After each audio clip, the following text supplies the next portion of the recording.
பல சிக்கல்களை கடந்து முதலமைச்சர் விஜய் நடித்திருக்கும் ஜனநாயகன் திரைப்படம் நாளை வெளியாக இருக்கும் நிலையில் பட வெளியீட்டை கொண்டாட தமிழகத்தின் பல்வேறு திரையரங்குகளிலும் பிரம்மாண்ட பேனர்கள் வைக்கப்பட்டிருக்கின்றன. கூடுதல் விவரங்களோடு இணைகிறார் எமது செய்தியாளர் மகேந்திரன்.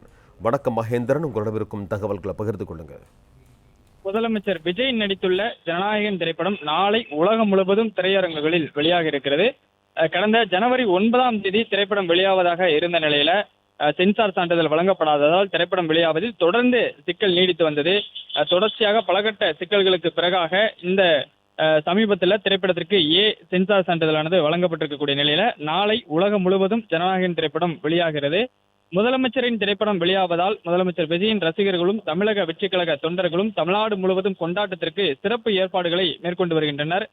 குறிப்பாக திருவிழா போல் திரைப்பட வெளியீட்டை கொண்டாட வேண்டும் என்று அமைச்சரும் தமிழக வெற்றிக் கழக பொதுச் செயலாளருமான ஆனந்த் ஏற்கனவே தெரிவித்திருந்த நிலையில திரையரங்குகளில் பிளக்ஸ் பேனர்கள் வைத்து பிரம்மாண்டமாக திரைப்படத்தை கொண்டாடுவதற்கு, திரைப்பட வெளியீட்டை கொண்டாடுவதற்கு ரசிகர்களும் கட்சி தொண்டர்களும் தயாராகி வருகின்றனர். சென்னை சேப்பாக்கத்தில் உள்ள கசினோ திரையரங்கில் சட்டப்பேரவையில் முதலமைச்சர் விஜய் செய்த சைகை போன்ற அந்த புகைப்படமானது பிரம்மாண்ட பேனராக வைக்கப்பட்டிருக்கிறது.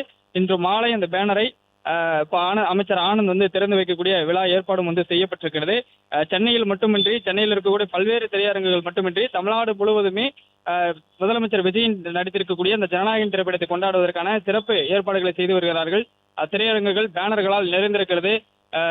தொடர்ச்சியாக இந்த கொண்டாட்டத்தில் ஈடுபடுவதற்கான ஏற்பாடுகளை ரசிகர்களும் கட்சி தொண்டர்களும் மேற்கொண்டு வருகின்றனர். பிளே ஸ்டோர் மற்றும் ஆப் ஸ்டோரில் இருந்து பாலிமர் செயலியை QR கோடு மூலம் பதிவிறக்கம் செய்யுங்கள். செய்திகளை உடனுக்குடன் பெறுங்கள்.